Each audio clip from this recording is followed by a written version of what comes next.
how did you get into coaching? It started with just working with kids, just doing things with them, and then I seen somebody that was coaching one day and asked me to help, and it just started off defending the house, defending life, defending whatever area you in. That's just how I am as a person. Would you put your son on a team that had a father that was coaching? Yeah, I've done it before. You gotta understand that miracles don't work overnight. You gotta be consistent. Is it the parents more often than it is the kids? It's always the parent. Always the parents. It's never the kid.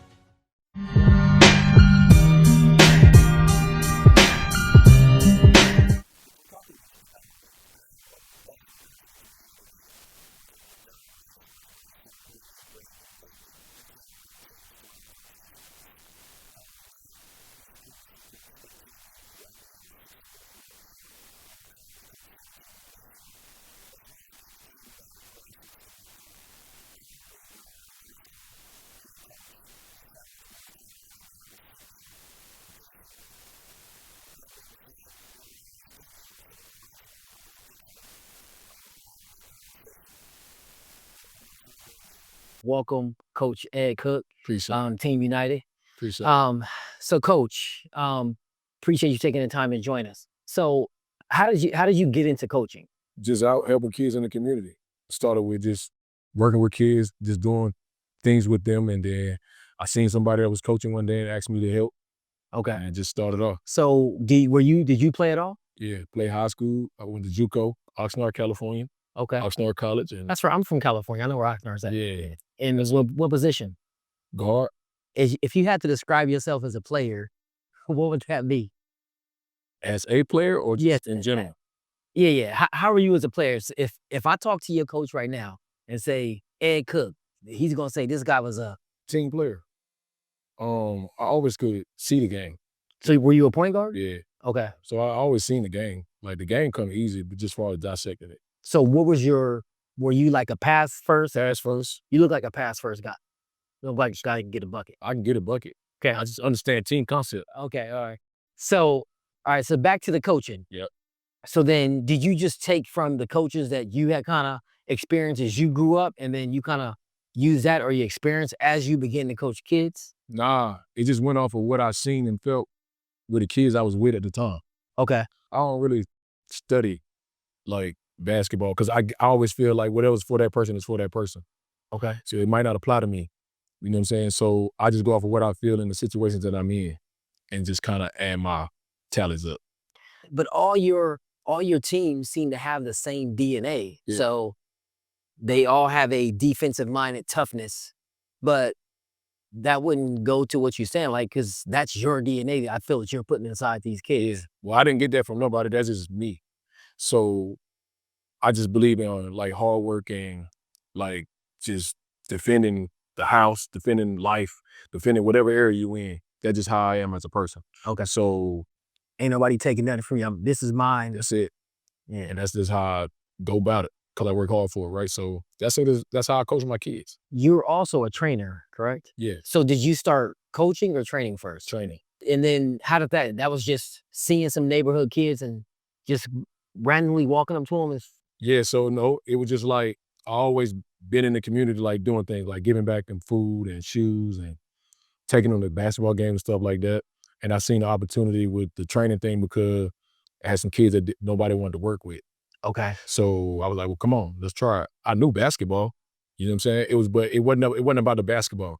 It was more me spending time with them to show them that they had a role model, a figure, man figure. I got you. And it was just through the game of basketball that I just started it. And did that turn into a team, or was just Yep, turned into a team one summer. that was your first team? Yep, one summer, my oldest son, coach had quit on. And so Wow. I had my training business is Grind Academy. Okay. So I had some kids and we just put them in some Grind Academy uniforms, do the training business and took them to Myrtle Beach, and that's just how it blew up.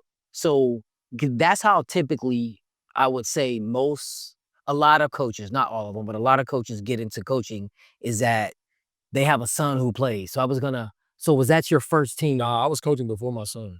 Oh, so that's admirable, right? A lot of people don't do that. Yeah, nah, I was coaching way before my son. I've been doing this thing for probably like 22 years now. So it was before my son. So if I had to say, are you more of a coach or a trainer? Like, which one Like, what's your niche? If you had your druthers, if you was in the NBA today, which one would you be doing? Would you be coaching or would you be skill development? What's my niche? My niche is helping. Okay. It don't matter what it is. That's what I do. Trainer, I mean, I don't really like. I think people who train kids just get kids where they at. That's good, and just do maintenance. Like I develop kids. Like I take. So you develop. You ain't Yeah. just getting the best kid. I take the worst of the worst. So to answer the question is, I think I'll be a developer because, like, I take pride in starting you and building you up, and then you being successful. Okay. And then I go back. And start because you now have a young group. Because last season you were doing a third grade group. So you kind of just matriculate through all the grades, third, fourth, fifth, no matter what it is. I just go wherever needs the most help. Okay. And that go back to the point guard thing. Got you. Do you study coaches like so then where do you get your offense and your defense and your print? Like that's probably why y'all can't win the MSCS. Like where do you get your offense from? That ain't why we can't win the MSCS. It just I always feel like I got the better teams. Okay. It's just the person that's across from me just do a better job at that time. At that time. It ain't my kids. All 4 times? Yeah. They happen. Got you. But no, so in all seriousness, do you study any? No. So then where'd you get your offense? Where'd you get the offense from? It's just all about, it's just the feel of the game for me. Okay. Like if you was to have those questions in front of me and tell me those questions before we do this interview, I'll mess it all up. That's why I don't. We just kind of. Yeah. Like I'm just I'm really observant about what's going on. So I study the game as I'm in the game, and then I go back and I know what I seen in the game. But even you got to start practice. You guys got to work out before you go to made hoops. No, before you go to EYBL. So are you just rolling the ball out and say run 5 out, y'all? No. We ain't never doing that. I just know what I want for my kids and what I do for my kids and what works for the group of kids I have, right? So you're tailoring the offense almost every year to whom you have and their strong suits. Exactly. But what about the defense? But you do got some defensive principles. Yeah, I got offensive principles too. It's just I know that every year I'm gonna have different kids probably. So what works for a group last year might not work for this year as far as offense. But defensively, I preach the same principles. So what are the defensive principles that you stand by and that every Coach Cooke team is gonna have? First, you gotta be able to play on-ball defense. Okay. Right? If you can't guard a man on ball, then you ain't gonna play a lot. We preach gap defense and help. Okay. Right? It's a way that I teach it to where we just take away the wings once the ball gets rotated to the corners. Because typically when the ball comes back to the wing, that's when the drive happens and that's when the kick happens. And typically when you help on the kick, the back man on rotate, they go to skip. Right? So it's just different things that I do. So then if I had to go to your practice, are we spending like 80% of it on defense, 50%, 90%? Like what does it look like? It depends on the situation. So in my AAU practices, I know I can take 15 minutes and just hone it in. Okay. But in my high school practice, I got to take my time with them. You know what I'm saying? I got to groom them like they little babies because typically when you go to high school, it's more, you got to have more patience and there's a lot of kids that don't know. Sure. So you don't know who you're getting. They kind of just coming in versus AAU. I'm a little bit handpicking. There you go. So it just depends on that. With my third graders, even though it's an AAU team, they still young. So I had to take my time with them. So it just depends on what practice we in. Got you. So what's the biggest difference that you have to say if I'm coaching my third grade versus my 6th grade versus my 17s? Maturity. Okay. That's it. I mean, third grade is not going to be as smarter than 6th graders.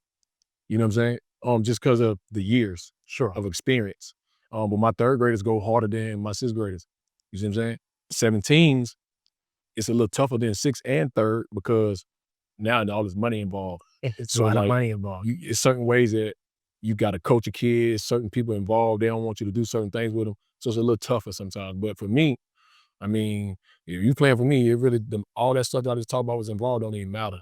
Like, if you with me, you with me. Have you lost, because we were gonna get into the recruiting, but have you lost kids because they couldn't buy in or? Absolutely. Or did you remove them or they removed themselves? I always gonna let you remove yourself. Okay. So you don't cut nobody? If I keep you, I ain't cutting you. So if they make your team, they there all year? Yeah. No, I mean, that's a 98% rate. You have something that's just gonna quit because parents at the AAU stage feel like that they kid that kid.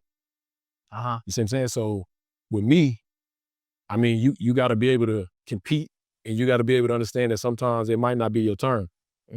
But a lot of parents and kids don't buy into that. When do you start seeing that kick in terms of like the parents and the kid? Like, because your third graders, they probably just run through a wall for you, and because you big bad Coach Ed, you yelling at them, screaming at them. So, but when does it like where they start to bucking or middle school, so 6th, 7th grade, and is it the parents or more often than it is the kids? It's always the parent. Always the parents. It's never the kid. Okay. Because you got to think, kids are like, if a kid know you trust them, they're going to ride with you. They're going to good or bad. It's typically the parents that's talking negative about the coach or talking negative about the situation around the kid for them to be like, oh, well, I ain't going to go as hard today because I heard my mommy or my daddy say this. And then they stop listening to coach because, okay. And how do you recruit? Now, I think I know this answer, but I got to ask you, how do you recruit? I don't. I knew it. I knew you was going to say that. Yeah. And so how do you get kids then? Word of mouth, just by the work. Okay. The nature of the work. People follow, kind of what we're doing. So even if you get like a 4-star, and none of this really matters, but 4-star, 5-star, or like a highly skilled kid, they're all coming to you. They're all reaching out and saying, hey, I think. Oh, they're reaching out to somebody in my camp.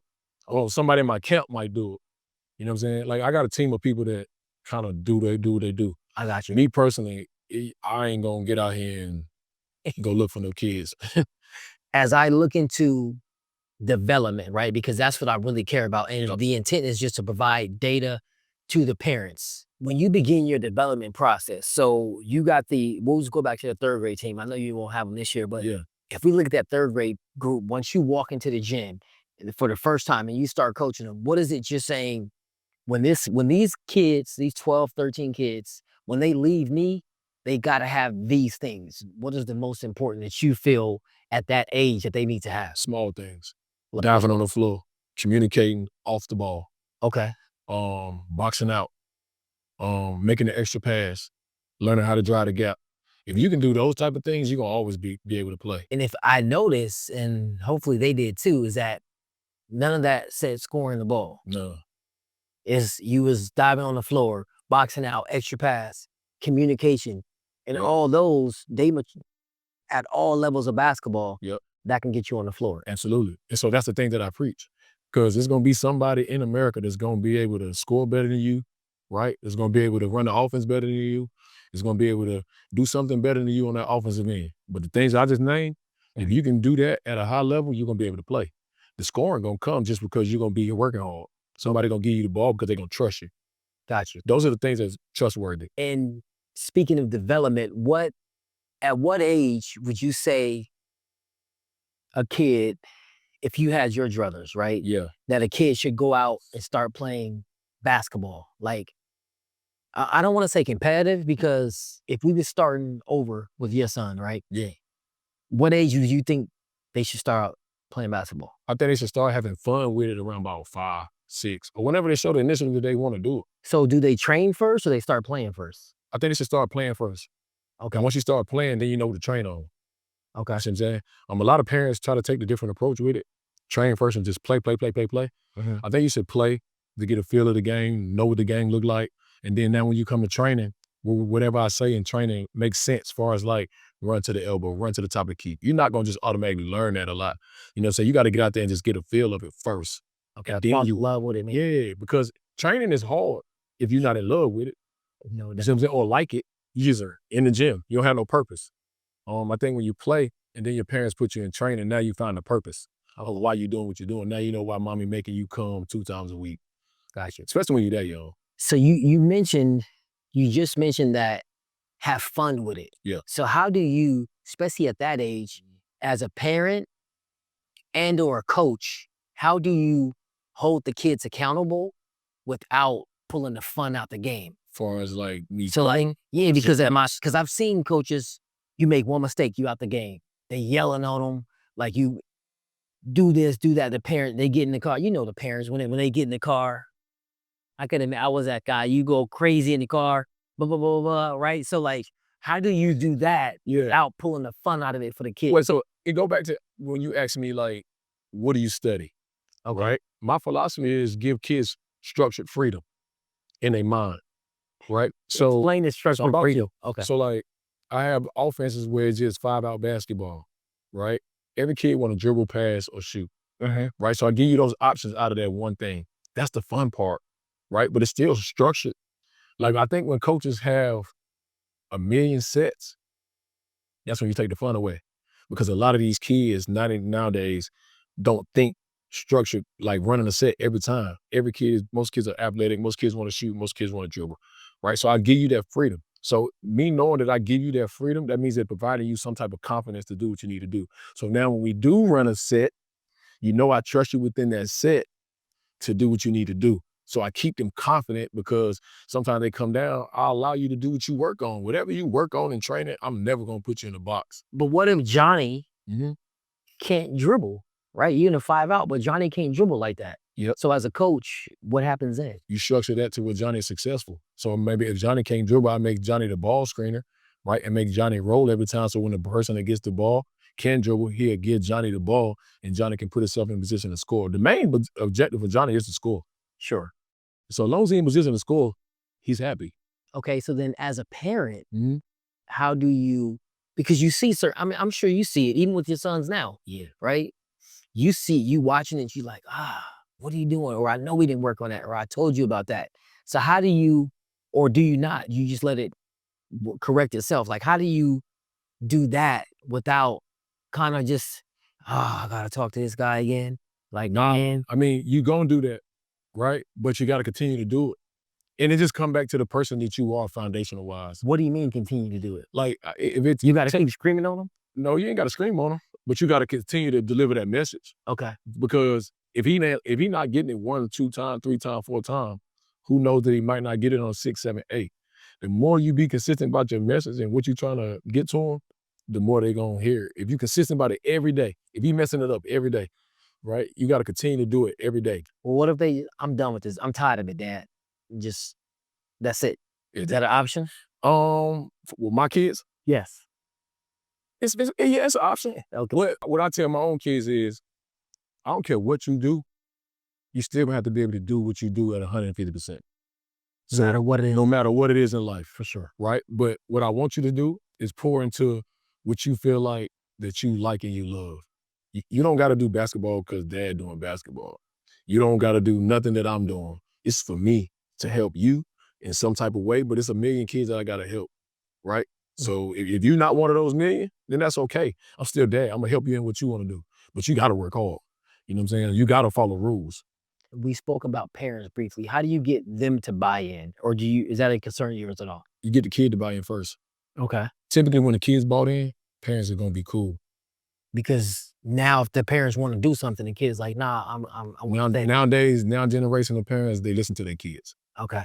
You know what I'm saying? At the end of the day, you want your kid to be happy. Sure. If your kid happy, then even if you're not happy as a parent, you're gonna kind of buy in because my kid happy. And if you see your kid having fun and taking pleasure and coming to practice and coming to the development sessions and doing that, they're gonna ride. Okay. Yeah. So I build a relationship with the kids first. It's all about the kids. That's what I don't really get into the parent thing. Okay. Ever. But parents nowadays, they are pretty hands-on. Like in our era, when we grew up, right? I'm not even sure the parents were at many practices, games. Well, dads, let's say dads. Sure. Yeah, just because of the era we grew up with, yeah. The dads weren't around. Nowadays, dads are the manager, the NIL people. They everything, you know what I'm saying? Because they, it's an ego thing. I got that parent who wants to have a conversation up to every game. Like, why isn't he doing this? Or why'd you do that? Or, right, why isn't he getting the time? You plan him at the 3, he should be at the 1, stuff like that. Yeah. Well, at the beginning of the season, I have an interest meeting. Okay. Which talks about the expectations of the year. Okay. Right? Of your kid, the goals of your kid. You know what I'm saying? And this is with every player you're going to have. I mean, am I having it with the player and the parent? Yeah. Well, in my high school, I have it with 7 meetings, right? We have 7 things. I meet with every parent and parent. With my AAU, we have it as 1. We talk about what it is. But Mike doesn't have the same. You're not looking for the same thing from Mike as you is from Daryl. No, so that's what I'm saying. AAU, we talk about it as a group, and then we have separate meetings as Libby. Okay. You see what I'm saying? But with high school, I break it down separately. Yeah. And just talking about what I expect, what they want to see for our development, and things like that, as far as your son role on the team. And now I came to you after game 2, Coach, I want to talk. What happened? I'll talk to you. All right, I came to you after game 3, Coach, I want to talk. I probably won't talk that much. What are you going to do? It was only one game. All right, I come to you after game 4. You going to talk to me again? I'll listen. So there's a difference now. Because I didn't talk to you 2 times. I'm going to listen to what you got to say, right? And then after that, 3rd time, if you want to come to me again, then I'll give you advice what I think is best for you and your family. Which is probably, this ain't working out. This ain't working out for y'all. For sure. Because you're not patient with me helping your son. So at that point, when they come to you that much like that, you pretty much dead. You ain't gonna be able to solve. You ain't gonna be able to satisfy them anyhow. Anyway, so it's just gonna be what it's gonna be. I know this had to rear because you didn't start out coaching your sons, but at some point you've coached both of them. How have parents dealt with, right? Is this perceived to be daddy ball? Have you had any of the issues there? Like, with my older son, yeah. Okay. With my older son, just for the simple fact they didn't think he deserved certain things or whatever the nature was, just because he was a smaller kid. Okay. You know what I'm saying? And the group he played with was... So was he starting? He started. He was getting all the minutes. He wasn't getting all the minutes. All right. Some games he didn't start. Okay. He just got what he deserved because he was a talented kid. But did the other individuals see that talent?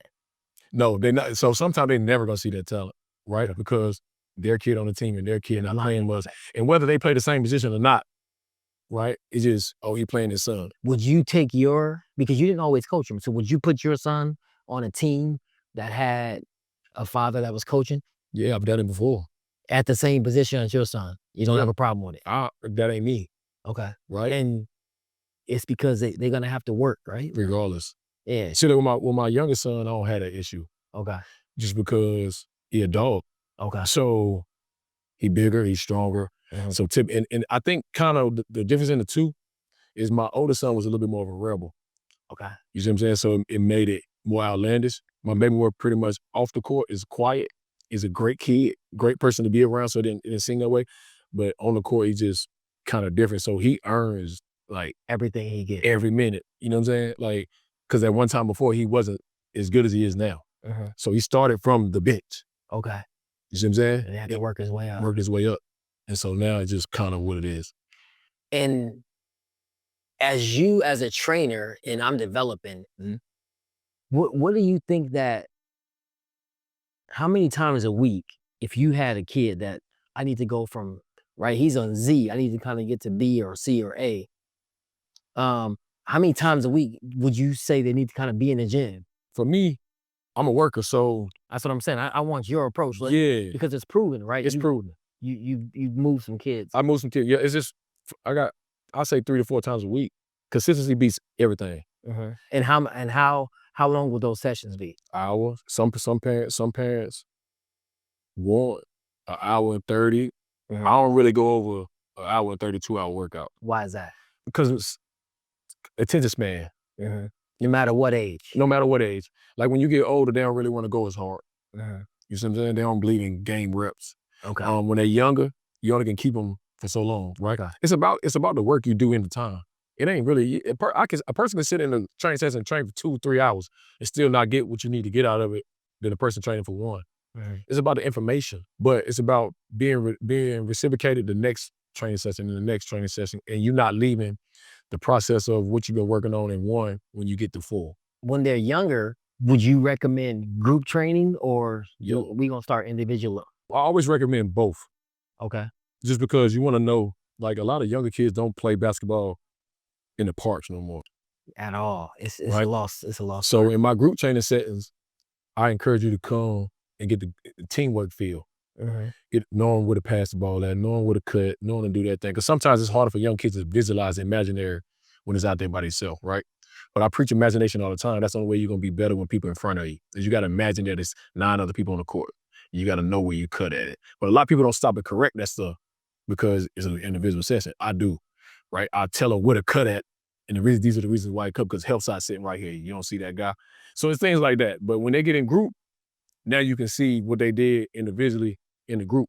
And if you don't see that, now you go back to the individual and then you talk about what you did. And it just, you can't watch film with them. So then that's the way that I teach it. Like I help you by actual action. So you kind of need both. And I suggest most. Is there a time where you outgrow group training and it's really, I just need to work individually, or consistently throughout the development all the way through 17s, I need to be in some type of group training? It depends on the group. Got you. Because every group ain't gonna be competitive. Individual. Oh, I mean, you gonna always need to be the best individual before you be the best teammate. Okay. Right? You can't be a mediocre individual and then expect to be a great teammate. So that's why I say you gotta do both. Got you. Right? Because you gotta work on yourself before you be any asset or value to the team. Got you. Period. A lot of parents don't understand where to start or what's important. This is your time to tell them what should they focus on? Like, what's the most important thing, especially when they're young? Like, yeah. Focus on your kid. Okay. I think a lot of parents get caught up in the social media stuff and want their kid to be something that they're not yet. Okay. You got to take your time. You got to understand that miracles don't work overnight, right? You got to be consistent, but you got to focus on your kid.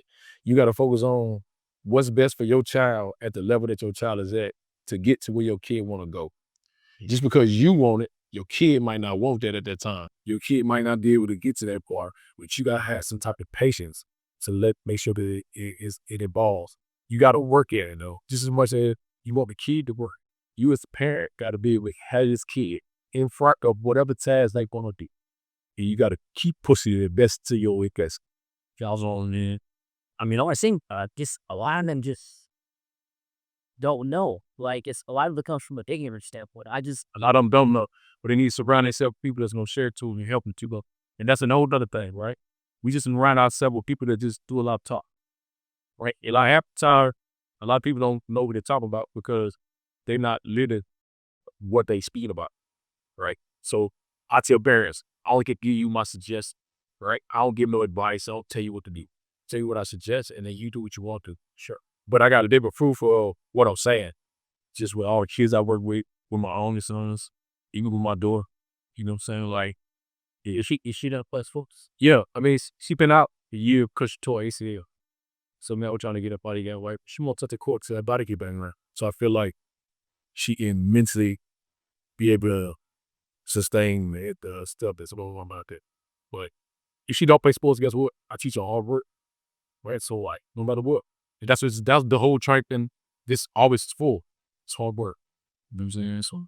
So let's talk about coaches, because they have such an impact. And if you have a role on, they can kill career, it coach kid.